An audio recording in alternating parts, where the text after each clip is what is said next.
Chers auditeurs, nous continuons notre libre journal et pour ceux d'entre vous qui ont pris l'émission en cours de route, je ne peux m'empêcher de vous rappeler l'état des choses, des lieux où nous sommes arrivés dans la première partie de cette émission. Alors, quitte à ne citer que le livre de Michel de Lorgeril que vous connaissez bien, je ne peux que citer le titre de son livre parce que ça résume un peu toute la première partie de cette émission. Il a écrit un livre publié chez Thierry Soucard en 2008, c'est Michel de Lorgeril, médecin cardiologue chercheur au CNRS, qui s'appelle Cholestérol, mensonges et propagande, pourquoi les médicaments anti-cholestérol sont inutiles, comment l'industrie manipule les médecins, comment vraiment empêcher l'infarctus. Alors nous avons parlé de tout sauf de comment vraiment empêcher l'infarctus, ça va être une question que nous allons étudier. Et également, dites à votre médecin que le cholestérol est innocent, publié chez Thierry Soucard en 2007. Alors nous recevons ce soir Philippe Even, qui est un homme éminent, qui est ancien doyen de la faculté de médecine Necker, médecin et biologiste, et qui en particulier est actuellement le président de l'Institut Necker. Alors le professeur Philippe Even, avec une préface de Bernard Debré, a écrit un livre que je recommande à tous les auditeurs, La vérité sur le cholestérol, édité au Cherche Midi en 2013. Alors, nous avons vraiment mis en évidence déjà pas mal de mensonges sur le cholestérol, et en particulier sur le fait que ce cholestérol était indispensable à la vie et que les prescriptions qui étaient recommandées aux médecins étaient basées sur des modèles statistiques faux, et en particulier toutes les analyses qui ont été faites correctement, les épidémiologiques, ont montré que la présence les effets de statines, les statines ce sont des médicaments qui sont utilisés pour diminuer le taux de cholestérol dans le sang, n'influent en rien sur le risque cardiovasculaire. Alors nous en étions arrivés à peu près à ce point-là. Alors professeur Even, peut-être pouvez-vous continuer la suite de l'émission, ou peut-être nous pourrions aussi reprendre un certain nombre de questions d'auditeurs pour au moins donner des réponses à celles qui nous ont été posées. Alors monsieur Étienne Chaudron, pouvez-vous nous lire d'autres questions d'auditeurs? Alors un certain nombre, 2-3 questions reviennent. Est-ce qu'il y a y a-t-il un lien entre la stérilité masculine et les statines? Il n'y a pas de lien démontré. Il n'y a pas de lien démontré, mais ce qui est démontré, c'est sous statine une baisse de la libido, c'est une atteinte de l'érection chez l'homme et d'un certain degré du désir chez la femme. Ça, ce sont des faits. Maintenant, sur les mécanismes, c'est beaucoup plus compliqué. Vous avez compris que le cholestérol, c'est le précurseur des hormones sexuelles déjà. Mais c'est probablement pas comme ça, ce serait trop simple. C'est probablement parce que le cholestérol est la base d'implantation, je l'ai dit au tout début de l'émission, des récepteurs hormonaux. Et c'est plutôt à ce niveau-là que la communication se ferait mal entre les hormones qui donnent un ordre et les cellules qui répondent pas parce qu'elles n'entendent pas.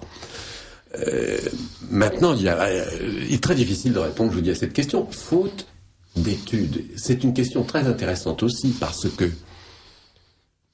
il y a eu au moins 80 essais des statines. Pourtant, ce sont des milliers de malades chacun. Il n'y en a pas 7% qui étudient les complications. On étudie les bénéfices éventuels, les complications, elles passent à l'as. Ajoutez à ça que tous les essais cliniques sont truqués. Ils sont truqués comment? On convoque 60 000 personnes et on n'en garde que 6 000. On en élimine 54 000 en disant pour telle ou telle raison, telle autre maladie associée, l'âge, le poids, etc. Et on élimine tous ceux qui seraient susceptibles, plus que les autres, de faire des complications. Et sur les 6 000 qu'on a gardés, on est content, parce que qu'est-ce qu'on observe? Ils font pas plus de complications que ceux qui reçoivent un placebo, c'est merveilleux. Donc il n'y a pas de complications. Et ça amène l'un des cardiologues français dont j'ai parlé tout à l'heure à dire c'est un traitement parfaitement sain. Le traitement parfaitement sain en question a été analysé récemment. On en reparlera peut-être tout à l'heure parce que on est très loin de la sécurité du traitement. Mais je ne peux pas répondre clairement à la question posée là parce qu'il n'y a pas les éléments de réponse. Oui, mais je voudrais quand même mentionner, ce que j'ai trouvé moi dans les enquêtes épidémiologiques, qu'il y a un nombre très très élevé d'effets indésirables, et on peut considérer, certaines études montrent qu'il y a jusqu'à 15% des patients qui développent des effets indésirables. C'est très important parce que dans un médicament, c'est souvent 1 pour 1000, n'est-ce pas? Tandis que 15%, c'est quand même très significatif. Alors, on cite toujours, comme vous disiez, il y a une toxicité musculaire. C'est-à-dire, lorsqu'on prend des statines, il ne s'agit pas de faire du sport, on est diminué, on marche mal, on a du mal à se déplacer. Il y a également le cancer. Alors là, je suis tombé sur l'étude Prosper. L'étude Prosper qui a essayé de mesurer les effets de statine, et elle a observé que sur une population assez importante, il y avait 115 décès dus au cancer sur les patients qui recevaient des statines, contre 91 sur ceux qui n'en recevaient pas. C'est significatif. Donc, il doit y avoir un effet cancérigène, bien que il faut aussi parler de façon nette. Il n'y a pas qu'une seule statine. Il y en a plusieurs, et probablement certaines sont plus toxiques que d'autres. Vous êtes d'accord avec moi? Oui. Sur le cancer, il y a, à ma connaissance, 7 ou 8 études à côté de Prosper. Et je peux pas trancher parce qu'il y en a la moitié qui disent que, comme Prosper, qu'il y a anguille sous roche et que ça pourrait être cancérigène, mais d'autres qui trouvent l'inverse. Ça doit dépendre des statines. Mais parce qu'on n'a pas voulu chercher, surtout.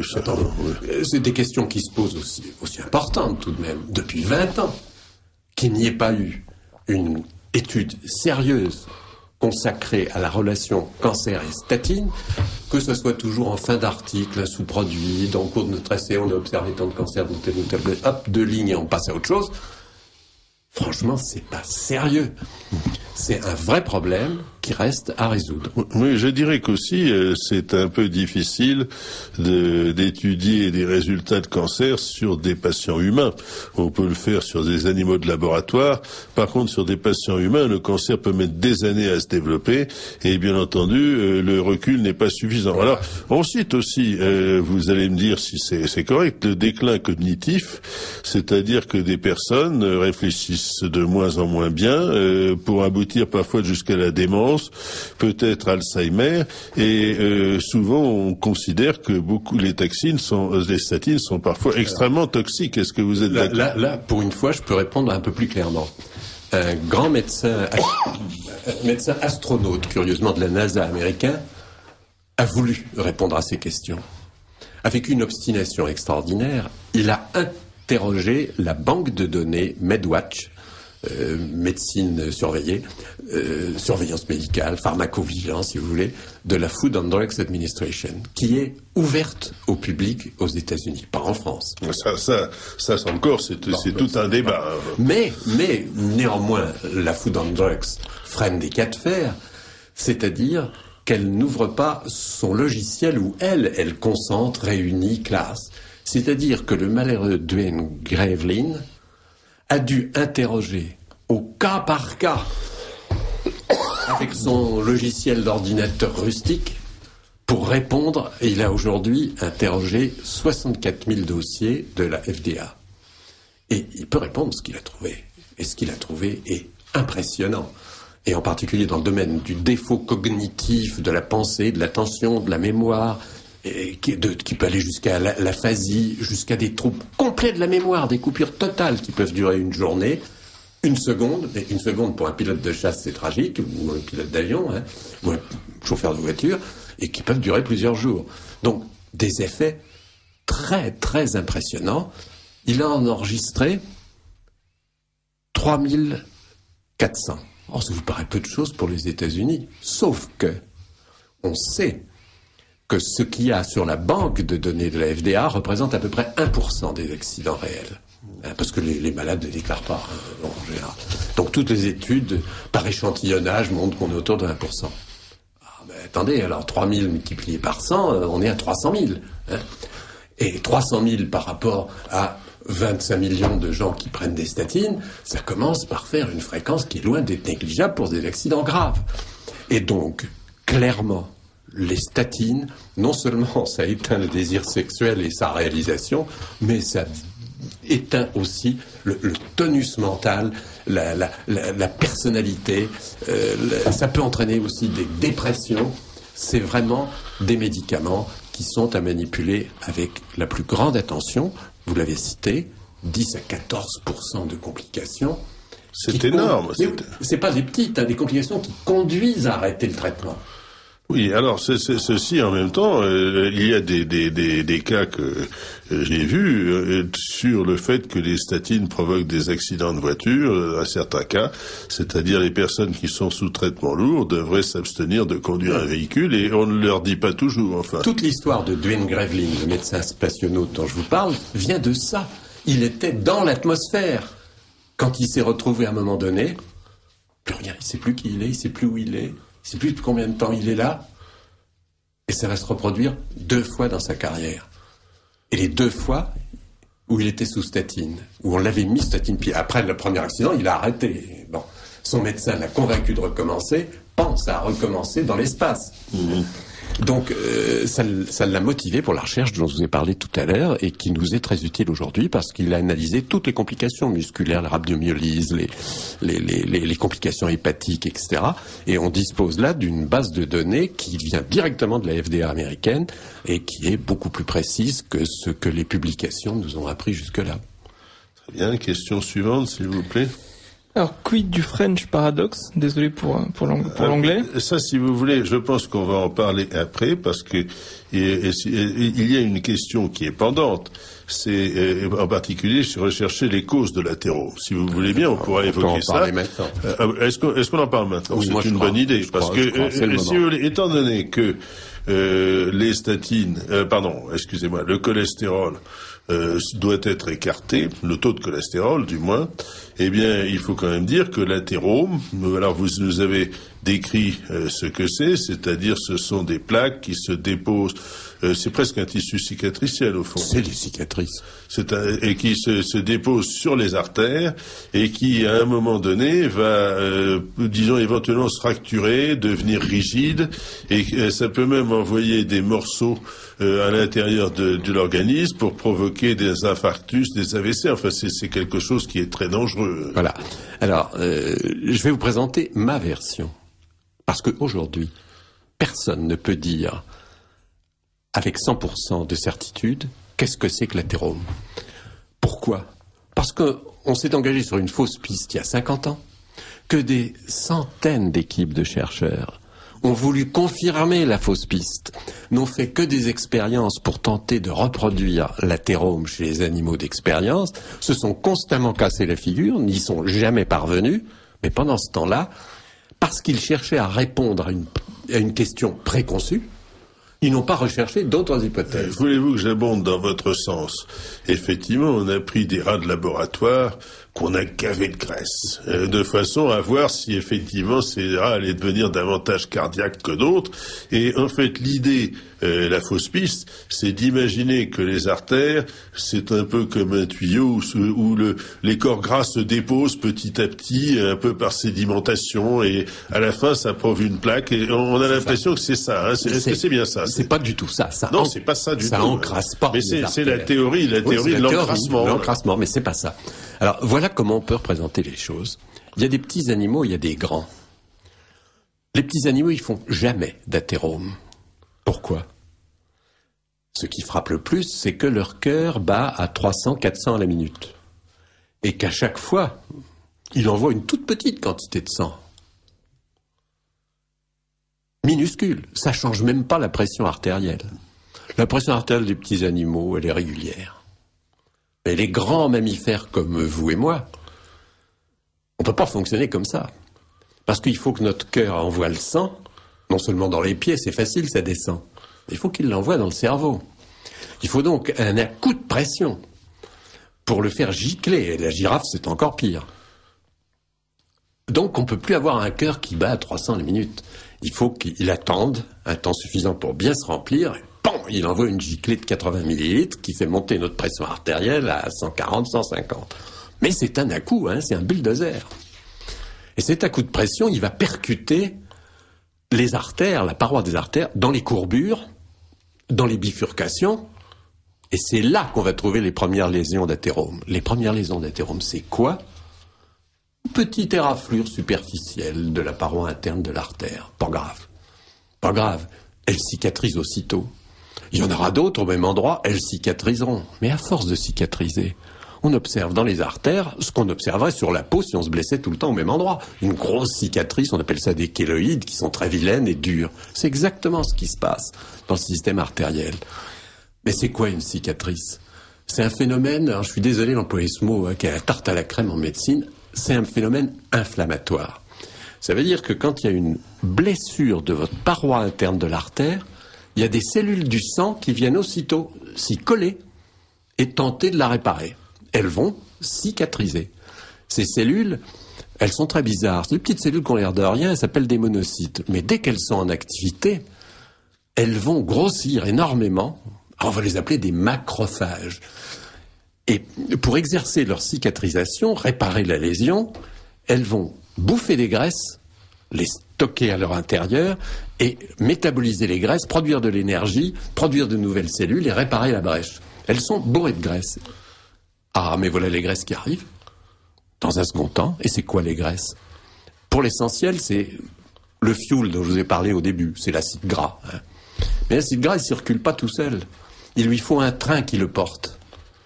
Et le train, c'est quoi? Il y en a plusieurs, je parle que de celui qui nous intéresse là, c'est le cholestérol. Le cholestérol, c'est la locomotive, et tout le train derrière, le temps d'air, c'est l'acide gras. Et il vient l'apporter à l'intérieur du monocyte macrophage, qui là, va rejeter le cholestérol, à moins qu'il veuille construire une membrane, mais pour le reste, il le rejette, et il va commencer à débiter l'acide gras pour avoir de l'énergie et faire toute son action. On va donc se trouver dans la situation où, après plusieurs années, on a une plaque, une cicatrice fibreuse, comme toutes les cicatrices fibreuses, c'est-à-dire que c'est dur, avec un centre mou comme de la bouillie, d'où le nom d'athérome, qui est jaune, qui est plein de macrophages, eux-mêmes pleins de graisse. Le cholestérol, il a joué aucun rôle là-dedans. Il a transporté, il a amené les graisses. On peut dire qu'il a joué un rôle quand même, très indirect. Les graisses, elles, vont jouer un rôle important, pour deux raisons. La première, elles donnent toute leur énergie aux macrophages. C'est un effet positif pour la cicatrisation.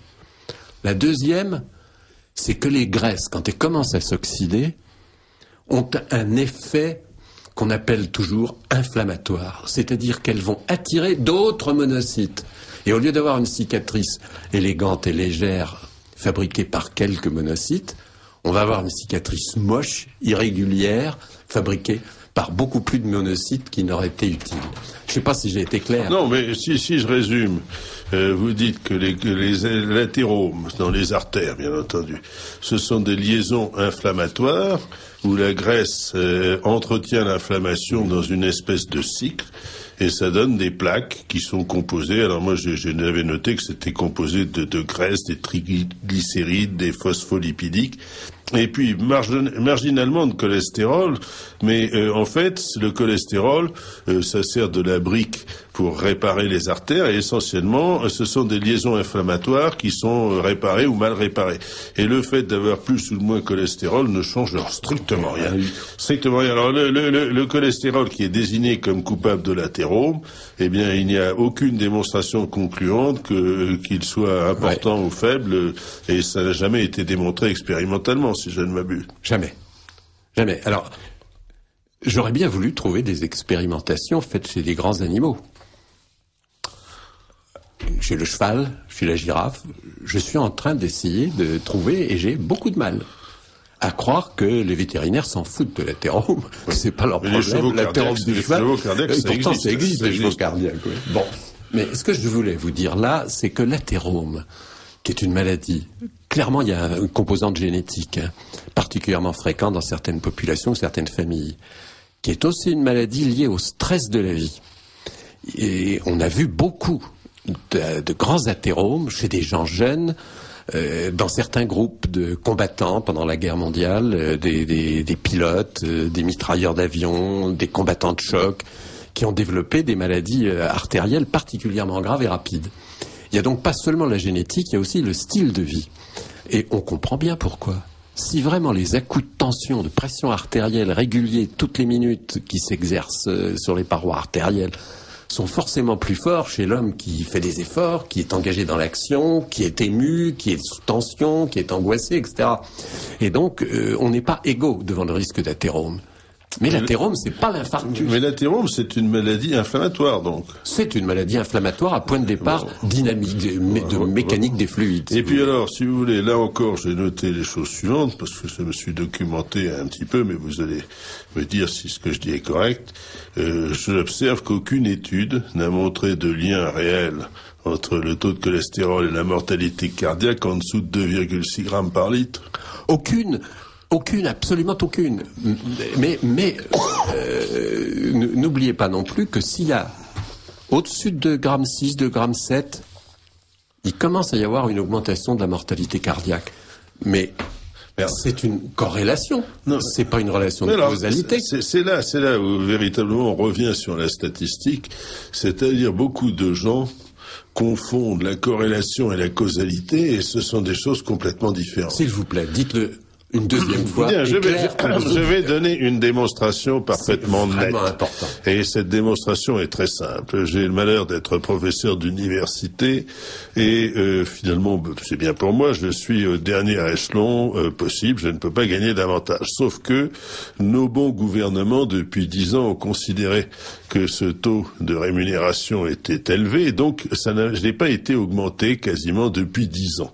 Ce qui veut dire qu'en euros constants, mon salaire baisse à peu près linéairement dans le temps. Alors vous avez des personnes qui nous disent que la température augmente. Vous avez entendu parler du réchauffement climatique, donc la température augmente. Bon, alors comme la température est censée augmenter à la même vitesse que mon salaire diminue, mon traitement pour être exact, eh bien j'ai une solution très simple pour faire baisser la température. On augmente mon traitement, et j'ai fait des calculs statistiques pour constater qu'il y a un taux de corrélation de 0,97, c'est-à-dire 97%.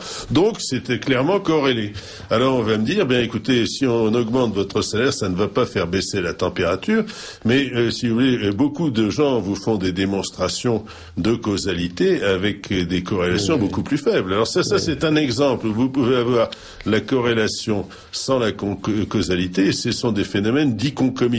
Ils se produisent en même temps, mais ils n'ont aucun rapport entre eux. Voilà. Parce que les cheveux blancs et les rides, c'est aussi corrélé avec la mortalité. Et mon ami, le professeur Cumming, qui est maintenant mort et que j'adorais, s'était taillé un grand succès dans un congrès à Londres en disant qu'il avait observé un fait très intéressant, qui était le lien très étroit, au mois de février, entre l'importation des bananes et l'épidémie de grippe. Et il s'était attiré beaucoup de succès, sauf de l'orateur. Oui, alors il y a une autre idée, c'est simple, si effectivement la mortalité est provoquée par les cheveux blancs, on n'a plus qu'à aller se faire teindre en noir et on mourra moins. C'est encore... Mais vous plaisantez. L'avant-dernier numéro de la plus grande revue scientifique du monde, Nature, un article critiquant la position américaine sur le cholestérol, qui va tout à fait dans le sens du livre que je viens d'écrire, de ce dont on discute là. Et où l'auteur s'amuse en disant, on a observé que l'infarctus est beaucoup plus fréquent chez les petits chauves et velus. Ce qui est vrai. Mais il y a une solution, il suffit qu'ils portent des talons et une perruque. Et donc ils disent exactement comme exactement. Bon, écoutez, on va regarder les questions suivantes, parce que il y en a certainement... Alors, une question sur le lien avec le diabète, c'est-à-dire est-ce que on peut avoir le même genre de conclusion sur le diabète et sur les médicaments antidiabétiques? Non. Le diabète est une maladie fascinante qui en plus lèse les artères, pas les mêmes, pas les grosses, les petites artères. Et je vais vous dire, depuis le temps qu'on connaît le diabète bien, personne ne sait comment le diabète crée des lésions des petites et moyennes artères. On n'a pas compris le mécanisme, peut-être qu'on n'a pas cherché assez. Mais c'est une parenthèse. La vraie question, c'est est-ce que les médicaments antidiabétiques sont efficaces? Eh bien, oui. L'insuline est un formidable médicament, 1924. La metformine et les sulfamides, 1959, 1956, les deux, sont des médicaments remarquables. Il y a Ils échouent dans 10-15% des cas. Ils ont des petits accidents d'hypoglycémie, quelquefois très exceptionnellement graves, mais ça arrive, il faut s'en méfier tout le temps. Mais ce sont des médicaments de première ligne. Le problème, c'est que ces médicaments de première ligne, reconnus comme tels dans tous les pays, ne rapportent plus rien à l'industrie. Ils sont génériqués depuis toute antiquité, plus un rond. C'est pour ça que l'industrie a mis sur le marché 5 familles de médicaments dans les 12 dernières années, résultant de recherches biologiques de haute qualité. Bravo, excellent. Malheureusement, 1, elles sont beaucoup moins efficaces que les anciens médicaments. 2, elles sont tellement plus dangereuses qu'il a fallu déjà en retirer 2 du marché et qu'il y en a d'autres qui sont menacés. 3, l'industrie les a vendues entre 6 et 12 fois plus cher que les molécules antérieures qui, elles, marchent. On est donc devant un scandale de plus de l'industrie pharmaceutique.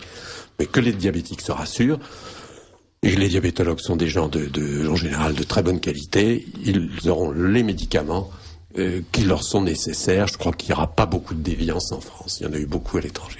Alors, rappelez qui nous sommes. Vous écoutez Radio Courtoisie, le libre journal des sciences et techniques animé par Paul de Vels. Le thème de ce soir est le cholestérol ou la vérité sur le cholestérol. Nous recevons aujourd'hui le professeur Philippe Even, ancien doyen de la faculté de médecine de Necker, président de l'Institut Necker, professeur émérite des universités, biochimiste de formation, auteur du livre La vérité sur le cholestérol, édité aux éditions du Cherche le Midi en 2013.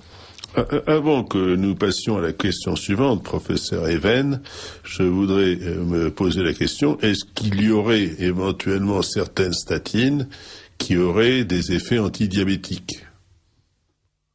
Non seulement il n'y a pas de statine qui ait des effets antidiabétiques, mais toutes les statines ont des effets pro-diabétiques. Ça, c'est une observation qui a commencé à apparaître dans les années 2005-2006. Et même on connaît le mécanisme aujourd'hui, depuis peu. L'observation, que je résume, il y a 5 grandes études internationales portant sur un très très grand nombre de malades. Je résume en un mot, il y a 400 000 diabètes aux États-Unis créés par les statines, et on peut estimer qu'il y en a à peu près 40 000 en France. Autrement dit, l'utilisation des statines chez les diabétiques n'est pas plus justifiée que chez les non-diabétiques. Ça n'a aucun effet sur les complications cardiaques. Et 2, ça a des effets nocifs particuliers entraînant des diabètes.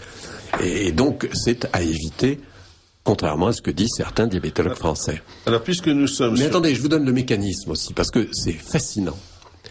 Et ça élargit ce dont on parle. Quand on a dit tout à l'heure, les statines bloquent la synthèse du cholestérol. Elles bloquent pas que ça. Elles bloquent en même temps la synthèse d'une molécule, disons, parallèle au cholestérol, au nom qui peut paraître barbare. Elle s'appelle le mévalonate. Et cette molécule a des rôles clés essentiels, que je ne vais pas vous étaler parce qu'on serait en plein dans la biochimie, mais qui font que bloquer le mévalonate, c'est entraîner toute une série de conséquences sur la vie des cellules. Et en particulier, ça démolit les récepteurs à l'insuline. Alors c'est très joli d'avoir de l'insuline, mais s'il n'y a plus de récepteurs pour se lier à elle et déclencher la réponse, elle devient inactive. Autrement dit, on sait aujourd'hui par quel mécanisme les statines réduisent l'efficacité de l'insuline et du coup provoquent l'apparition de diabète. Bien, écoutez, c'est pas très engageant vis-à-vis des statines. Alors je voudrais peut-être, puisque nous parlions de l'athérome, alors il faut dire que bien entendu l'athérome c'est une cause mal connue bien sûr et ça apparaît surtout après 30 ans, c'est une maladie inflammatoire essentiellement dont la cause est inconnue comme je l'ai dit et il y a par exemple par contre encore des petits scandales avec les marqueurs, le CRP par exemple. Alors le CRP c'est quelque chose qui est apparu il y a quelques années, c'est le C-réactive protéine et qui est complètement dépourvu de spécificité, qui n'apporte aucun support d'information Alors il est clair que le CRP s'élève dans les pathologies infectieuses et inflammatoires, mais ce n'est pas un indicateur fiable. Par contre, si vous faites des analyses pour essayer de voir si effectivement vous êtes en bonne santé ou pas, vous allez voir le CRP apparaître comme le taux du bon et de mauvais cholestérol, et vous avez le médecin qui va vous dire attention, votre taux de CRP est élevé, alors que c'est quelque chose qui n'est encore une illusion d'optique en fait. Bravo à Daniel Ridker, l'Américain qui a inventé le dosage de la C-réactive protéine du CRP. Ça n'a aucun intérêt. J'ai une rage de dents, le CRP augmente. J'ai un corps au pied, le CRP augmente. J'ai un cancer, le CRP augmente. J'ai une polyarthrite rhumatismale, le CRP augmente. J'ai de l'athérome, le CRP augmente. Le CRP augmente tout le temps. Alors je ne vais pas vous expliquer pourquoi, mais on commence à savoir très bien. C'est pas une molécule sans intérêt. Elle nous défend contre presque tous les agresseurs. Elle n'a aucune spécificité. Elle n'est pas inutile, mais elle n'est le marqueur précis de rien. Elle ne signifie rien de précis. Et aujourd'hui, on en est arrivé à dire qu'il faut traiter les maladies artérielles qui ont un CRP élevé, encore plus que les autres, parce que ça témoigne de la nature inflammatoire. Un discours incohérent. Absolument incohérent. La CRP ne sert à rien sauf à faire du blé. Vous prenez n'importe quel bilan de malade qui est rentré tout à l'heure à l'hôpital. Mais il y a l'analyse du CRP. Il y a l'analyse du CRP. Et puis ensuite, vous avez aussi les niveaux bas hauts, et si jamais on dépasse ce niveau, ça va provoquer l'inquiétude. Eh bien, la réponse est tout le monde s'en fout, ça ne sert à rien.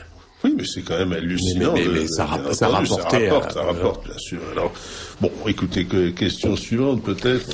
Alors nous avons, c'est une question personnelle, c'est moi qui la pose. D'après ce que je comprends de ce que vous dites, c'est que finalement nous avons vraiment affaire au sophisme de la raison marchande. C'est-à-dire que ce n'est pas le virus qui à un moment donné fait produire à un moment donné le remède, c'est-à-dire l'antivirus. On a l'antivirus et donc on fait émerger la question du virus. Ah oui, mais Est-ce qu'on n'a pas la même problématique sur la question des vaccins ? Ah, ça, je ne veux pas parler des vaccins, c'est trop chaud. Non, je veux dire, d'abord, j'ai pas toutes les données, il est impossible de les avoir. Je retiens que des idées générales, à savoir que le principe de la vaccination est scientifiquement très fondé. Deuxièmement, que les vaccinations ont fait disparaître des maladies entières, que ce soit la rougeole, la poliomyélite, la rage, etc. Que, troisièmement, beaucoup de vaccins ont échoué. Celui de la grippe, ça marche pas très bien. Dans les maladies bactériennes, c'est pas terrible, sauf parfois sur le méningocoque récemment, mais bon, dans l'ensemble, c'est pas terrible.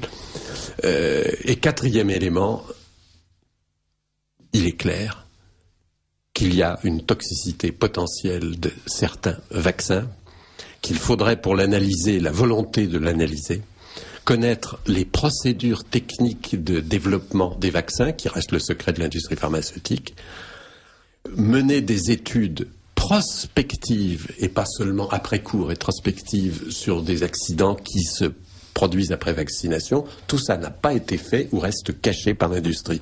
De sorte que dans l'état actuel des choses, je me terre dans mon coin et je ne dis pas un mot des vaccins. Oui, mais je pense qu'il faut rester quand même concentré sur notre sujet. Parce qu'on pourrait poser des questions un petit peu en dehors de ce dont nous parlons aujourd'hui. Le seul lien, malgré tout, qui peut être vu du point de vue de l'athérome, c'est que l'athérome est une maladie auto-immune et il est clair que les vaccins augmentent la réaction immunitaire.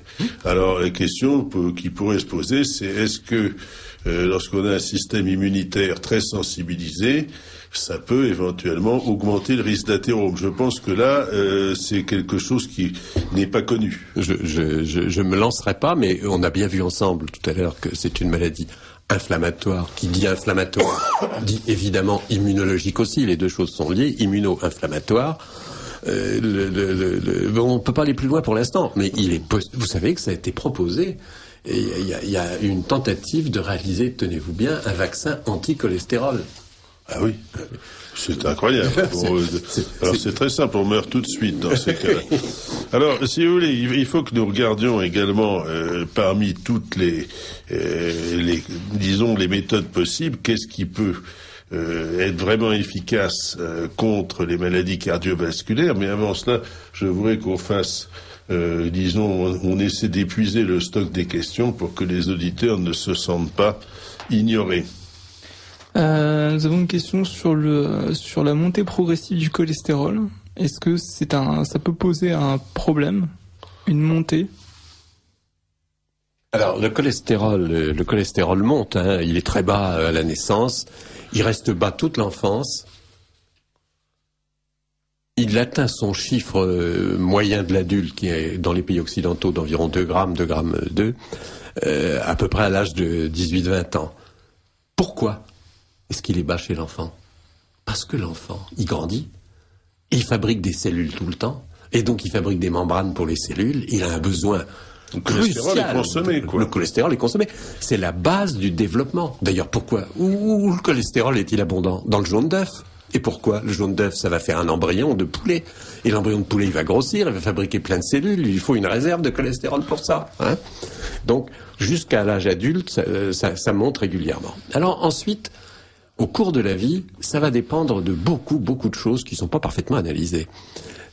En moyenne, ça va augmenter très peu. Hein. Si vous avez 2 grammes à 20 ans, vous aurez 2 grammes 20 à 60 ans. Bon, c'est mesurable. Enfin, c'est peu de choses. Pour quelles raisons est-ce que ça augmente? Il y en a 2 raisons qu'on peut invoquer. La première, c'est qu'on mange de plus en plus, on fait de moins en moins d'exercices, on a des acides gras qui circulent et il faut bien quelqu'un pour les transporter. Et parmi les transporteurs, il y a le cholestérol. Donc, l'augmentation des acides gras peut faire monter un peu le cholestérol. Ça me paraît tout à fait marginal. La deuxième facteur, c'est que plus vous vieillissez, et surtout après 70 ans en tout cas, vous renouvelez moins vos tissus que quand vous êtes jeune. Vous savez que quand vous êtes jeune, vous n'arrêtez pas de vous reconstruire tout le temps. Hein, vous changez votre intestin en 5 jours. Votre moelle osseuse replique continuellement. Votre cuir chevelu produit des cheveux en abondance, etc. Bon, en vieillissant, tout ça se freine et l'organisme a moins besoin de construire, donc moins besoin de cholestérol, et de sorte que ça peut-être expliquer la légère augmentation qu'il y a. Alors maintenant, l'effet du régime alimentaire, je vous dis, je ne sais pas répondre. Pourtant, j'ai lu beaucoup de choses tellement contradictoires. Ça m'a amené à vous dire tout à l'heure. Le régime alimentaire pour l'augmentation du cholestérol. Oui. D'abord, le régime alimentaire de cholestérol. Il y a une histoire formidable qui est racontée par je sais plus quel auteur, d'un demi-fou, je crois qu'on peut l'appeler comme ça, qui pendant 50 ans de sa vie a mangé tous les jours entre 20 et 30 œufs. Que ça, il vivait d'œufs. Bon, pourquoi pas? Il a survécu en tout cas. Donc des doses de cholestérol astronomiques. Eh bien, il avait un cholestérol sanguin normal.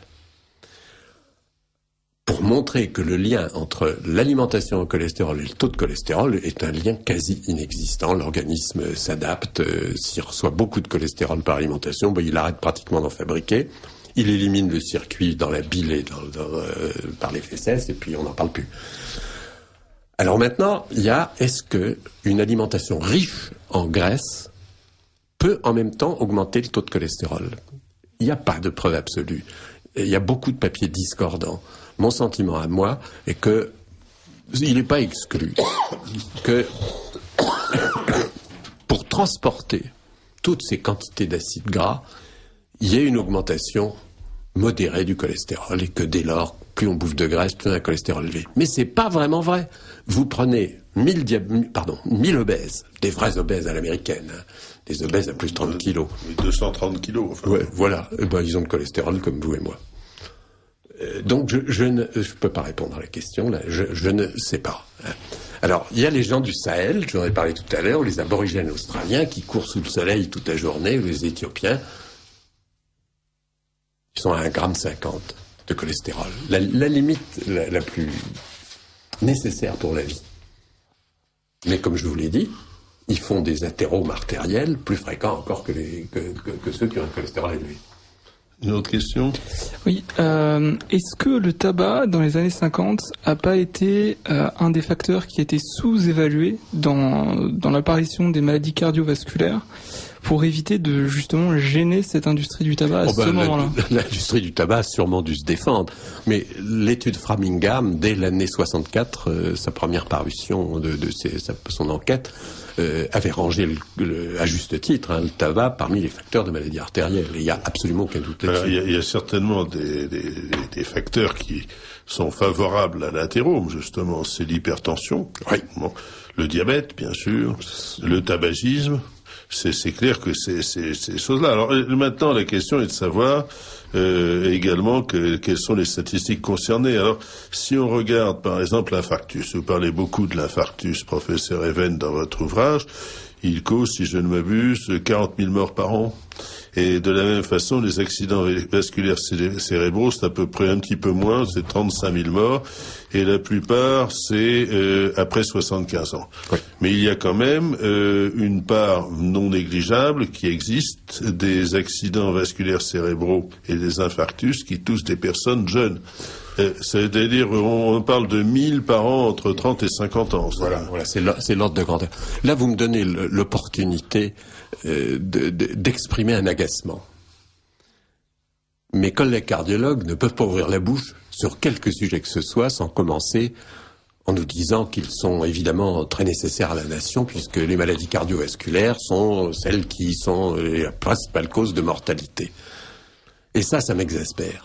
Ça m'exaspère parce qu'on meurt de ces maladies cardiovasculaires en moyenne à 80-82 ans, c'est-à-dire un petit peu plus vieux que l'âge moyen de la population, et que si on avait l'esprit ironique et caustique comme il m'arrive de l'avoir, je dirais que finalement c'est un brevet de longue vie de mourir de ces maladies-là, puisqu'on meurt plus tard que la moyenne. Il ne faut pas oublier. Alors c'est vrai que ça fait 170 000 morts en France, toutes maladies cardiaques confondues. Sur 550 000, c'est autour de 30%, c'est énorme. À peu près à égalité, il y a les cancers. Mais on ne parle pas de la même chose. L'âge moyen de la mort du cancer, c'est 68-69 ans. L'âge moyen des maladies cardiaques de la mort, c'est 82.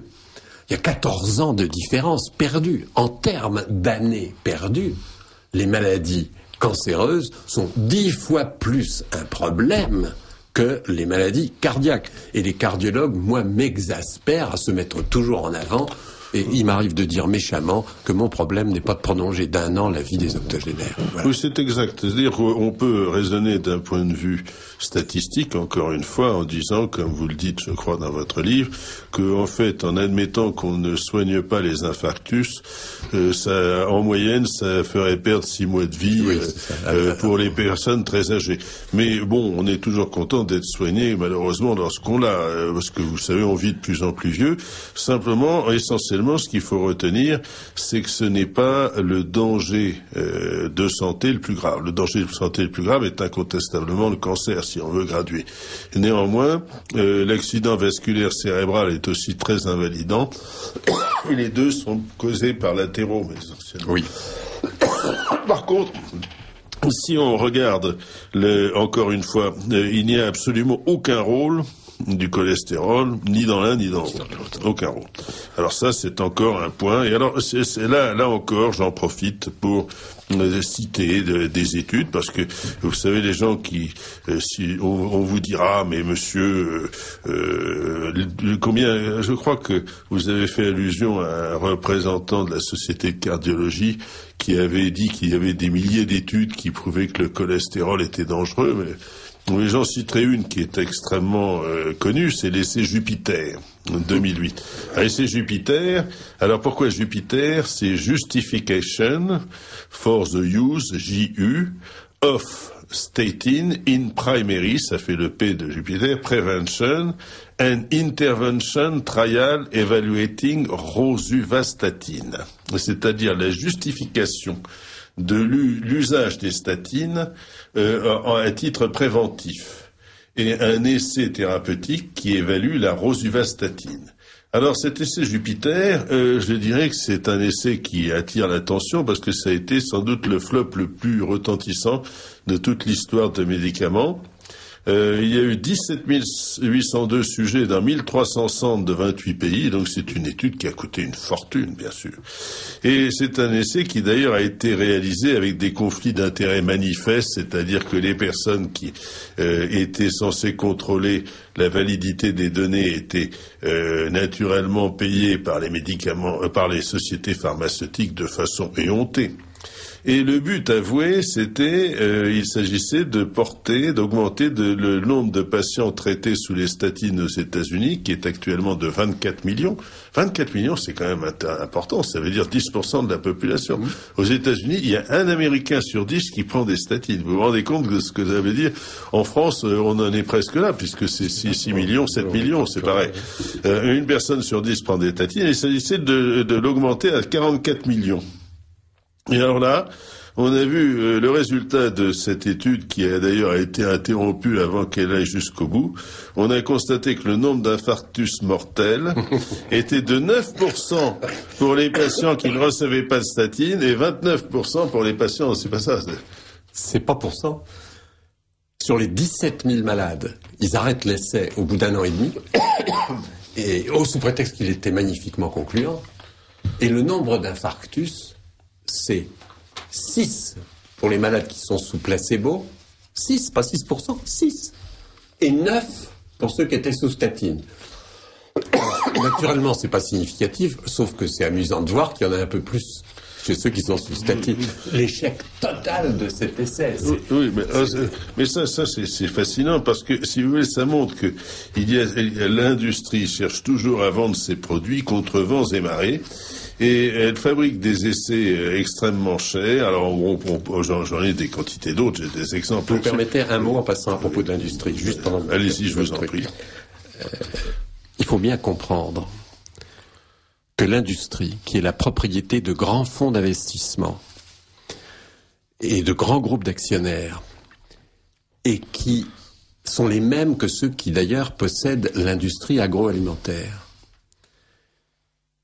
il faut aussi se rappeler qu'une partie des groupes qui fabriquent des médicaments fabriquent aussi des produits agroalimentaires et qu'il y a une vraie confusion des deux industries. Par exemple, Bayer.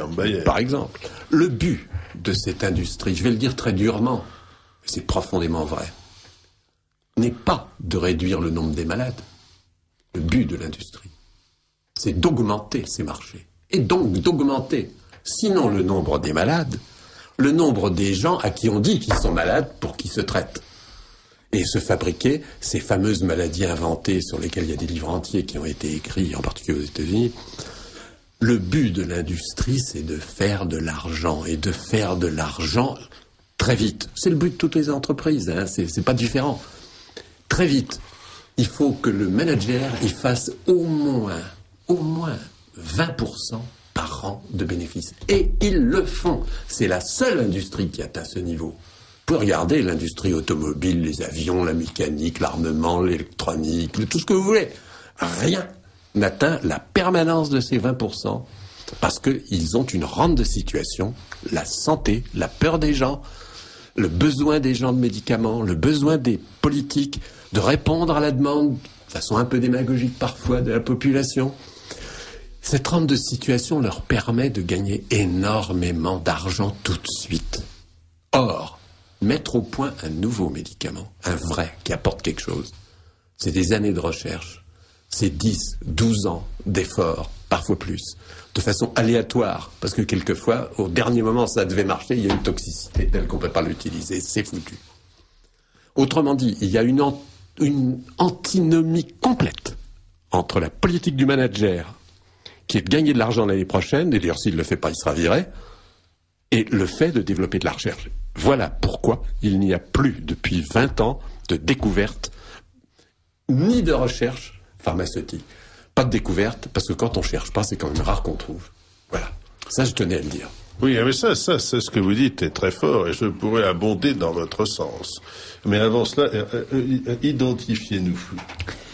Vous écoutez Radio Courtoisie, le libre journal des sciences et techniques animé par Paul Devels. Ce soir, le thème est sur le cholestérol, ou la vérité sur le cholestérol. Nous recevons aujourd'hui le professeur Philippe Even, ancien doyen de la faculté de médecine de Necker, président de l'Institut Necker, professeur émérite des universités, biochimiste de formation et auteur du livre La vérité sur le cholestérol, édité aux éditions du Cherche-Midi en 2013. Oui, pour revenir à cela, essayons de donner des chiffres. La mise au point d'un nouveau médicament, avec toutes les phases 1, phase 2, etc. Ça revient le plus souvent entre 200 et 500 millions d'euros, à peu près. Oui, quelquefois plus. Hein. Pour quelques médicaments, ça atteint le milliard. Oui. L'industrie nous dit d'ailleurs que c'est 800 millions, 1 milliard, 1 milliard 2, même il arrivait de dire 2 milliards. Les calculs réels, y compris ceux du fisc américain, montrent qu'on est dans les chiffres que vous donnez. En moyenne, on tourne autour de 500 millions, mais ça peut être moins, ça peut être que 100, 200. Attendez, c'est simple. Si un médicament est vraiment remarquable et bon, ça ne coûte rien. Il faut 2-3 essais cliniques avec 100 malades, ça coûte des queues de cerise, et c'est magnifique le résultat. Et puis un mauvais médicament qui marche très rarement, ou pas du tout, comme les statines. Alors, il faut de nombreux essais avec des milliers de malades, suivis des années. Et alors, ça va coûter très cher. C'est pourquoi il m'arrive de dire que les montagnes accouchent de souris. Plus l'essai est gros, plus il est long, plus à l'évidence il a coûté cher, et plus vous êtes sûr que le médicament n'a aucun intérêt. Voilà.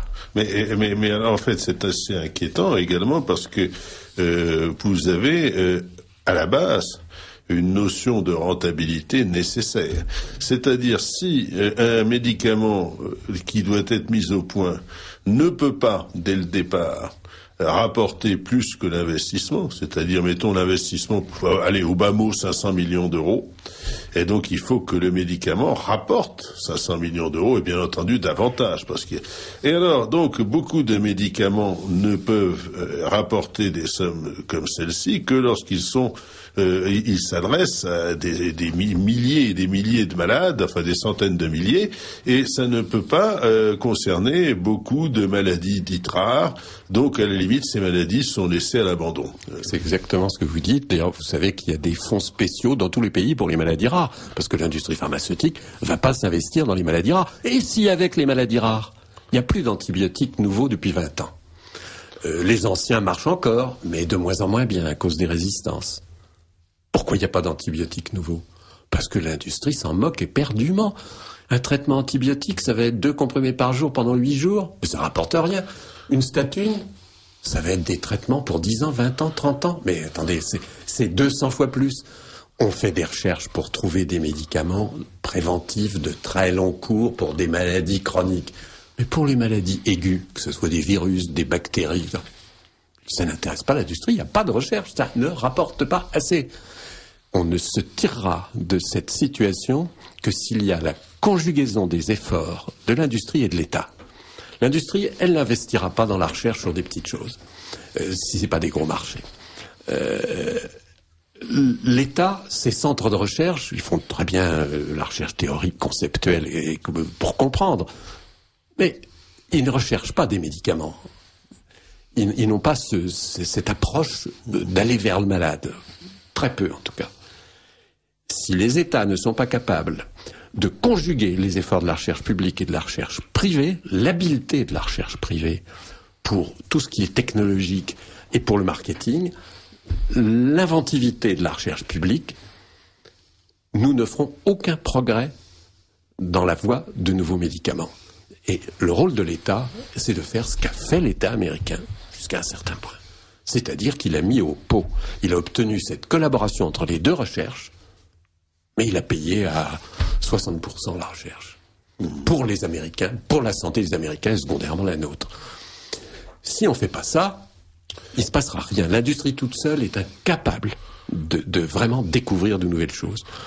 Et le secteur public ne s'y intéresse pas, donc il ne se passera rien. Oui, et d'autre part, je veux insister sur une des conclusions que nous avions eues dans la dernière heure, c'est celle du lobby industriel qui est omniprésent, c'est-à-dire il subventionne les congrès, les visiteurs médicaux, il subventionne les agences, il subventionne les experts, au point que ceux-ci font d'une certaine façon l'opinion pour certains médicaments, et c'est ainsi que dans le cas des statines, vous avez par exemple, est-ce qu'on citera la revue que les médecins lisent particulièrement, qui donne des recommandations sur la façon dont il faut traiter les patients? Je crois que c'est Prescrire. Alors peut prescrire. Prescrire. Alors, excellente revue. C'est une excellente revue, mais on va trouver là-dedans des recommandations.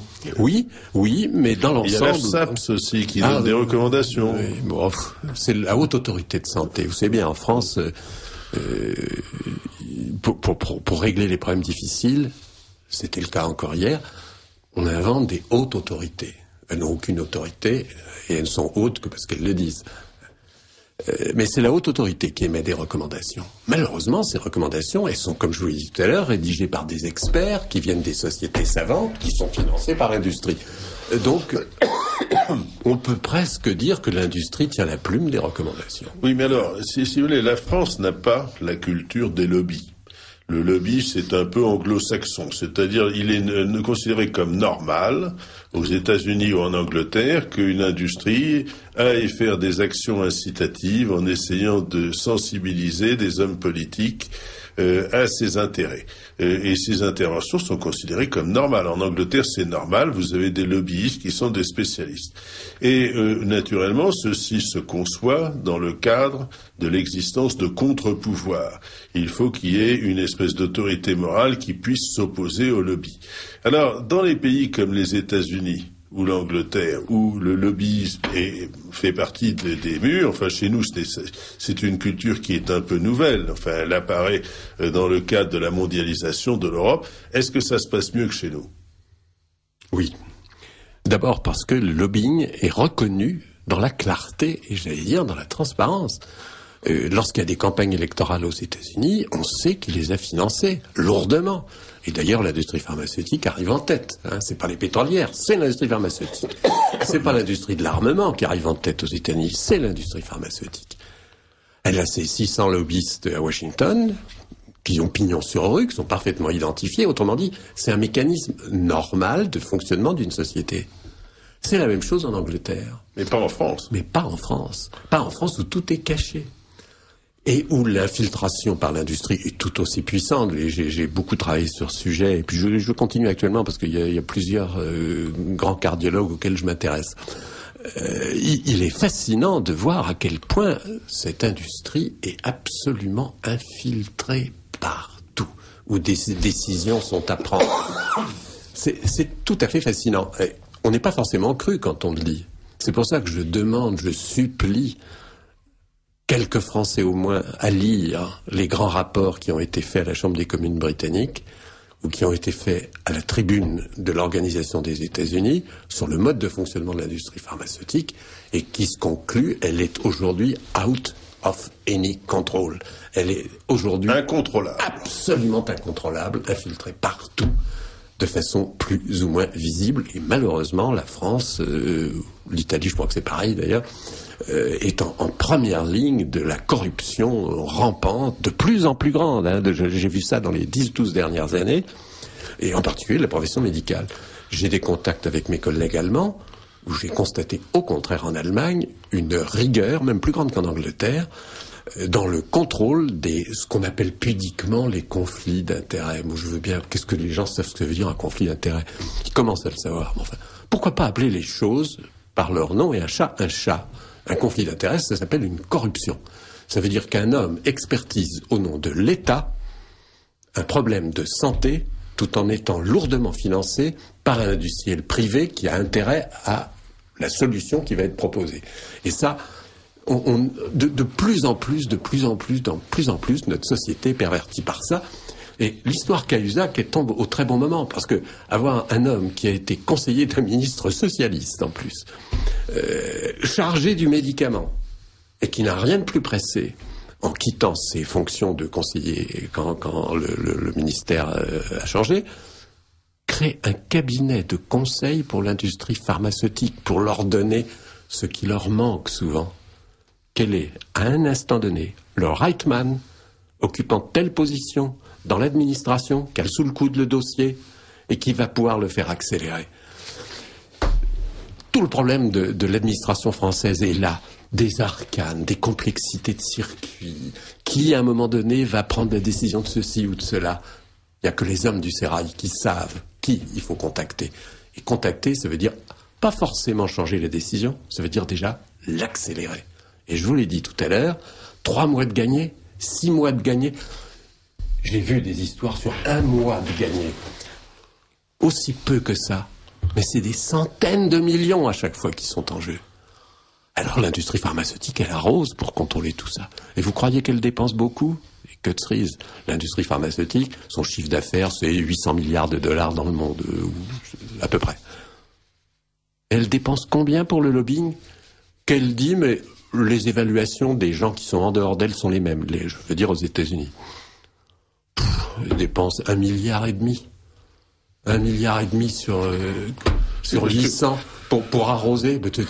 J'ai entendu parce que vous savez, on est un peu perverti par l'anglais, j'allais dire des exécutifs, disons des cadres dirigeants, qui disaient, vous savez, si on veut acheter des hommes politiques, ça ne coûte pas bien cher, ils sont bon marché. Oui. Et c'est là où on se rend compte que, si vous voulez, il est quand même nécessaire d'être conscient des choses. Alors je pense que les Français sont assez intelligents pour étudier la question. Avec Internet, ils peuvent... Alors tout ce qui est sur Internet n'est pas vrai, naturellement, il y a beaucoup de choses inexactes, mais déjà, ils peuvent se renseigner pour savoir si les traitements qu'on leur offre sont réellement fondés, et au moins essayer de regarder autour d'eux, parce que lorsqu'on vous dit vous devez prendre vos petites pilules vertes et bleues à chaque repas, eh bien peut-être que des années plus tard, eh bien les personnes seront malades à cause de ça. Alors, si vous voulez bien, on va ensuite terminer avec les questions, parce qu'il y en a certainement beaucoup, mais nous ne pouvons pas passer notre temps à y répondre. Est-ce que vous avez quelques exemples qui méritent l'intérêt ? Je m'excuse auprès de tous les auditeurs. Nous avons un tas de papiers monstrueux. Alors, on pourrait passer toute l'émission à ça. Celles qui ont été envoyées avec une adresse Internet, je vais tâcher d'y répondre indépendamment. Mais allez-y, monsieur. Depuis la sortie du livre du professeur, les radios et télévisions ne cessent de nous avertir de la dangerosité d'arrêter les traitements. Qu'en pense le professeur ? Peut-on arrêter du jour au lendemain ? Et que faire pour baisser le taux du cholestérol ? Juste une question à ce sujet. Vous savez qu'il y a des traitements, comme les bêta-bloquants ou comme la cortisone, qu'une fois qu'on commence à le prendre, c'est très dangereux de l'arrêter brutalement. Qu'en est-il des traitements ? Je trouve que la question de cet auditeur est une question très pertinente. Il y a 2 catégories de médicaments, en simplifiant. Il y a les médicaments qui ont une action immédiate et brève. Les arrêter, c'est prendre un risque. Le meilleur exemple qu'on puisse donner, me semble-t-il, c'est les traitements antibiotiques ou les traitements anticoagulants ou les traitements antiarythmiques pour les maladies cardiaques. Il ne s'agit pas de jouer avec le médicament à ce moment-là. Une fois que le malade est sous traitement, il ne faut l'arrêter que s'il y a une raison médicale précise, indiquée par un médecin, de le faire, et ne jamais l'arrêter de soi-même. Je peux citer aussi à cette occasion la pilule. Un jour d'oubli, et vous savez le résultat potentiel. Et puis il y a des médicaments... Enfin, pour la pilule, ça peut être un résultat... Oui, il n'est pas une catastrophe. Oui, mais c'est juste pour donner l'exemple de ces médicaments qui sont des actions brèves. Et puis il y a les médicaments qu'on donne, et c'est le cas des statines, en imaginant qu'elles aient une action, elles n'ont une action que de long cours, tous les jours, pendant des années, de tenter de résorber lentement les plaques d'athérome, etc. C'est une action qui se voit à la lorgnette, à très grande distance. Alors là, les arrêter du jour au lendemain, ça n'a absolument aucun inconvénient. Dans le cas des statines, ça en a d'autant moins qu'elles n'ont pas d'action. Mais il y a beaucoup de médicaments qu'on peut parfaitement arrêter. Mais il ne faut pas faire ça avec un antidiabétique, par exemple. Il est clair qu'on prendrait des risques majeurs. Mais donc, en gros, pour les statines, on ne paie rien. Ça c'est clair. Allez-y, monsieur. Êtes-vous certain que le caractère corruptible, le caractère qui corrompt de l'argent serait atténué par le fait que la transaction marchande soit visible à travers les lobbies? Je ne sais pas si j'ai dit ça. Je pense que j'ai dit que les choses allaient mieux aux États-Unis ou en Angleterre parce qu'elles étaient claires. Et elles sont de plus en plus claires. On cite dans les journaux américains le nom des médecins sous contrat avec l'industrie et on donne la valeur des contrats. On apprend ainsi que tel et tel médecin ont touché 1 million, 2 millions, 6 millions de dollars pour mener telle ou telle action en faveur d'un médicament. C'est publié dans le New England Journal of Medicine en toutes lettres. Hein. Je pense que ça donne quelque chose d'essentiel, à savoir qu'on sait dans ces pays-là, et c'est vrai spécialement en Allemagne, qu'il y a des experts qui n'ont aucun lien avec l'industrie. Et dès lors, on peut penser que leur avis sera indépendant de l'industrie et des intérêts de l'industrie. Et on sait, à l'inverse, que tel ou tel expert, qui donne des avis écoutés et répercutés par nos agences souvent, est quelqu'un qui est lourdement contractualisé qu'il est un employé de l'industrie pharmaceutique. Voilà. Alors, je trouve que c'est une information qui permet de mieux juger la validité du jugement, de l'évaluation d'un médecin sur un médicament. Alors, il y a plus que ça. Vous parlez d'experts. Vous avez parfois des laboratoires, vous avez des institutions, vous avez des revues qui appartiennent à l'industrie. Bien sûr. Et alors, ces revues qui sont, vous savez, on a tendance à croire naïvement que les revues scientifiques sont toutes indépendantes. Ce n'est pas tout à fait vrai, parce que dans certains cas, les revues sont littéralement sous la coupe. Attendez, c'est clair. Il y a les revues en France de médecine pour les généralistes, pour le gros des médecins qui prescrivent. C'est le quotidien du médecin, c'est Impact Médecine et 2 ou 3 plus petites. Ces revues sont la propriété de l'industrie pharmaceutique. Elles dépendent d'une société qui elle-même est dépendante entièrement d'une branche d'une holding pharmaceutique. Autrement dit, toute l'information dont bénéficient les médecins, c'est l'industrie pharmaceutique. Il y a une exception, vous l'avez cité tout à l'heure, c'est la revue Prescrire, qui est une revue indépendante et qui s'efforce, et à mon avis le plus souvent avec succès, de dire les choses telles qu'elles sont. Alors on peut toujours reprocher tel ou tel point d'une revue, mais moi je pense que la revue Prescrire, elle est de facto l'agence française du médicament. C'est elle qui fait le boulot que ne fait pas l'agence avec ses 1000 employés, ni la Haute Autorité de Santé avec ses 500 employés. Mais c'est une seule revue. C'est une seule revue. Hélas, il n'y en a qu'une. Il y en a une à peu près équivalente dans tous les pays. Peut-être un peu plus...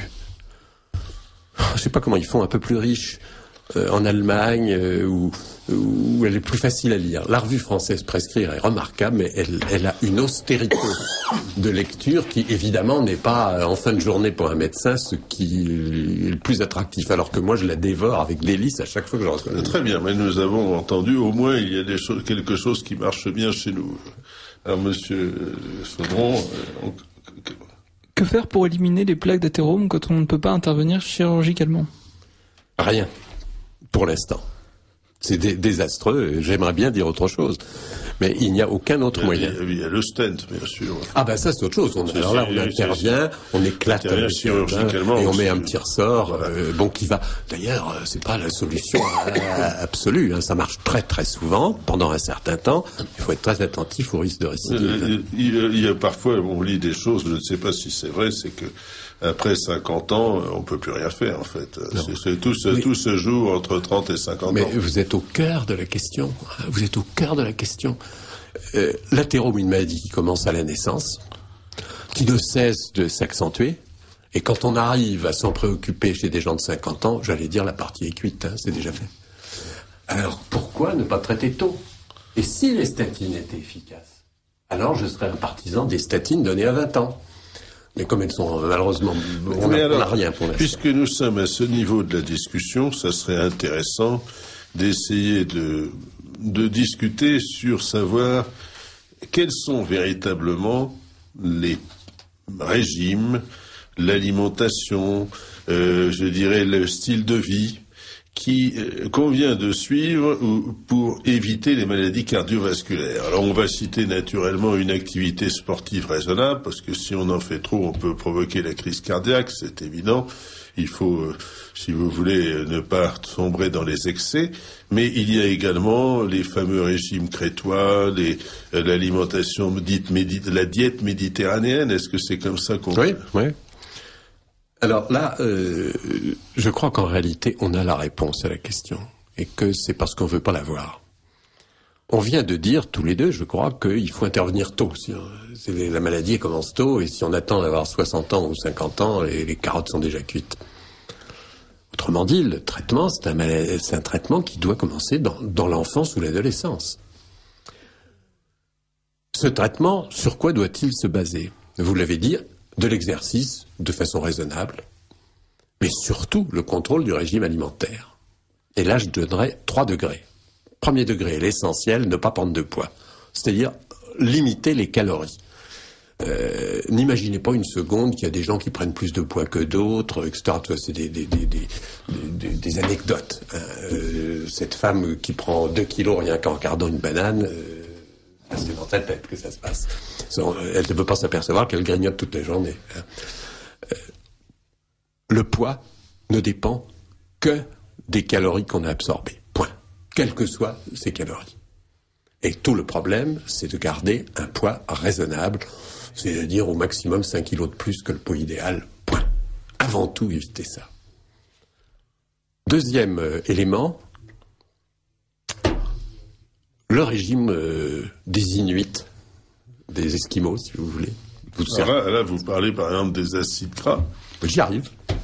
Des acides gras de poisson, des pêcheurs japonais, des pêcheurs crétois, qui est un régime riche, en huile de poisson. C'est des acides gras qu'on appelle désaturés.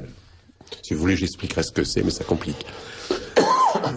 Et des huiles végétales, comportant aussi des acides gras désaturés ou insaturés, dont le plus utilisé est l'acide linolénique, qui est ce qu'on appelle un oméga 3. Bon, je ne vais pas rentrer dans le détail de la chimie, mais un oméga 3. Les régimes de ce type, calories limitées, fruits, huile végétale, poisson et réduction à quelque chose de raisonnable des graisses animales, et en particulier de la viande et de la viande grasse, c'est, si vous l'adoptez dès le début de la vie, la certitude de faire 10 fois moins fréquemment d'accidents cardiaques. Ça, toutes les statistiques sont concordantes. Là où ça se complique, c'est que si vous commencez le régime qu'à 50 ou 60 ans, où vous avez déjà beaucoup de lésions, il est moins efficace. Et plus vous allez le commencer tard, moins il sera efficace. Cela dit, Michel de Lorgerie, il a fait une très belle étude sur 600 personnes qui s'appelle l'étude de Lyon, puisqu'il l'a menée dans les hôpitaux de Lyon. Et cette étude est intéressante, parce qu'il s'agit d'adultes, je ne me souviens plus de l'âge, mais enfin, c'est des gens de 50-60 ans. Et il a comparé les résultats de la cuisine lyonnaise. Alors c'est sûr que la cuisine lyonnaise, c'est pas la moins grasse du monde. Bon, je sais pas s'ils avaient du gras doux tous les jours, mais enfin, quand même. Et puis, un régime méditerranéen. Et l'intérêt de ce travail unique, à mon sens, c'est qu'il est mené par un Français et qui sait comment il faut contrôler la cuisine, l'art culinaire de l'essai. Les malades qu'on a mis au régime crétois, contrôlés par de Lorgerie et son équipe, ils étaient vraiment au régime crétois. Et ça n'a rien de comparable avec ce qu'on fait aux États-Unis. On dit, bon, il y a un groupe qui mange normalement et l'autre, en plus, il prend des comprimés d'oméga 3. Alors, naturellement, ça rate à tous les coups. Hein. Tandis que Lorgerie a obtenu des résultats intéressants. Pas idéaux, parce que ces malades, ils avaient déjà des lésions. Mais des résultats tellement remarquables que si ça avait été une statine, ça aurait été en première page de tous les journaux. Bien entendu. Bien entendu, mais alors, si vous voulez, par contre, il ne faut pas oublier l'hypertension également. Oui, ça c'est... L'hypertension est certainement une des maladies essentiellement qui peut provoquer de très lourds dégâts. Attendez, et d'abord elle est au départ peut-être. Je vous ai dit, le problème initial, la lésion initiale, c'est la coup de pression qui tombe sur la paroi artérielle. Et si vous êtes hypertendu, la coup est plus puissant encore. Ensuite, l'hypertension entraîne un état de constriction de tout le système artériel permanent. Pensez que la pression est élevée. Hein. Et de sorte que, là encore, le choc hémodynamique est puissant et la nutrition des tissus est moins bonne. Les artères sont un peu sténosées. Pourquoi personne n'en sait rien? C'est fascinant. Là, une maladie qu'on connaît depuis plus d'un siècle et demi, sur lequel il doit y avoir 200 ou 300 000 travaux, personne ne peut dire aujourd'hui pourquoi l'hypertension artérielle et qu'est-ce que c'est. Pourquoi? On sait la diminuer par Oui, ça, on a beaucoup d'excellents médicaments. Par contre, ce qui la cause, est-ce que c'est le stress? Non, le stress joue sûrement, il y a tellement de facteurs. La génétique, le stress. C'est multifactoriel. C'est multifactoriel et on ne sait pas répondre à la question. Mais en tout cas, pour les maladies cardiaques, c'est le principal facteur de risque à condition qu'il y ait vraiment une hypertension artérielle. Autrement dit, les statistiques du CTSU d'Oxford dont nous parlions tout à l'heure ont tendu à montrer qu'à partir de 10, le risque apparaissait. À 12, il était plus élevé. À 14, encore plus. À 16, 17, 18, 19. Et la vulgate a été, toutes les tensions, au fond, doivent être traitées. Il faut traiter l'hypertension artérielle à 10. Conclusion d'Oxford. Les cardiologues sont quand même raisonnables, et les hypertensinologues, ils n'ont pas été aussi loin. Et donc, ils se préoccupent aujourd'hui de traiter la pression artérielle quand elle est à 14. C'est contestable. Parce que quand on regarde la relation entre accident cardiaque et pression artérielle, c'est à partir de 16 qu'il apparaît une augmentation, beaucoup plus nette à 18 et encore plus à 20. Puis ça dépend beaucoup de l'âge aussi. Il faut aussi savoir dans quelles conditions on mesure la tension. Oui, ça joue aussi. Mais vraiment, et puis l'âge aussi des gens qui jouent. Mais enfin, ce qui est sûr aujourd'hui en France, c'est que, ça c'est des chiffres exacts que je vous donne, que 60% des traitements contre la tension artérielle sont donnés à des gens qui ont moins de 14. Autrement dit, qui n'en ont aucun besoin. Autrement dit, il y a là encore 1 milliard ou 2 de gaspillage absolument inutile. Il y a beaucoup de scandales et je pense que parmi ces scandales, il y a la prescription excessive de médicaments. Parce que, soyons sérieux, vous aimez bien citer Jules Romain, le triomphe de la médecine. Enfin bon, on se répète, mais c'est une phrase extraordinaire. Il faut la prononcer à la Louis Jouvet, n'est-ce pas? Tout homme bien portant est un malade qui s'ignore. Et on a tendance à transformer des hommes bien portants en malades en additionnant des prescriptions complètement inutiles finalement. Alors il faudrait quand même faire un appel aux personnes qui nous écoutent en disant, mais écoutez, faites-vous bien analyser. Si vous avez, par exemple, un taux de cholestérol entre, je dirais, 1,5 et 2,5, abandonnez vos statines et essayez de voir si vous vous portez pas mieux. Oui, moi, j'irais plus bien que vous, j'irais jusqu'à 2,9 g. Mais bon, ce serait déjà un sacré progrès si on s'arrêtait à 2,5 g. Mais faites un geste citoyen. Vous voilà, autant d'économies à la sécurité sociale. Et puis si vous avez une tension qui est de l'ordre de 11 ou 12 et qui ne dépasse pas 14 et qui reste raisonnable, eh bien réfléchissez avant de prendre des produits contre la tension. Parce que à la fin, je pense que si on regarde les statistiques, la France est un pays où on a l'impression qu'il y a une exagération des ordonnances de tous les points de vue. Enfin, écoutez, c'est un pays qui fait partie des pays riches. La 5e puissance économique du monde, malgré toutes nos difficultés, c'est vrai. Il n'y a que 60 millions d'habitants, c'est pas mal. Il y a quand même un déficit sérieux de la sécurité sociale, malgré tout. Oui, 5 milliards et demi, plus les déficits antérieurs qu'il faut rembourser en ce moment. Enfin bon, ça j'allais dire c'est un détail. Mais nous sommes aussi un pays de culture catholique et pas protestante. Et là, il y a une différence fondamentale. À savoir que les hommes et les femmes de ce pays, depuis des siècles, vivent avec une certaine représentation de leur place dans le monde, du rôle de la providence divine, de l'intérêt de se concilier, la grâce, de prier, autrefois même jusqu'à... 3 siècles seulement, d'acheter des indulgences, de prier les bienheureux et les saints pour obtenir cette protection rassurante. Dans les pays anglo-saxons, après la Réforme, ça a été une position complètement différente. Les saints, la Vierge, l'Immaculée Conception, tout ça a été rejeté. On a retrouvé l'homme seul devant sa propre responsabilité, ne cherchant plus à obtenir la grâce du ciel, mais la construisant par son action. Et ça s'est traduit par un pragmatisme. Autant dans les pays catholiques, les médicaments ont petit à petit pris la place de cette façon, j'allais dire, des indulgences, et de la protection du ciel. Autant dans les pays protestants, il y a eu à l'égard de toute chose et du médicament en particulier, une évaluation, j'allais presque dire scientifique et objective. Est-ce que vraiment ça m'est utile ou pas? Et le résultat aujourd'hui, c'est que l'Europe du Nord, de culture protestante, consomme entre 2 et 3 fois moins de médicaments que nous, dépense entre 2 et 3 fois moins pour les médicaments que nous. Et que nous avons sur notre marché français des milliers de molécules dont on sait scientifiquement qu'elles ne servent absolument à rien. Et que nous payons, et que notre sécurité sociale doit rembourser. Alors, je rêve peut-être, mais je n'arrive pas à trouver d'autres explications que celles que je viens de vous donner. Je dirais qu'il y en a une qui revient à peu près au même.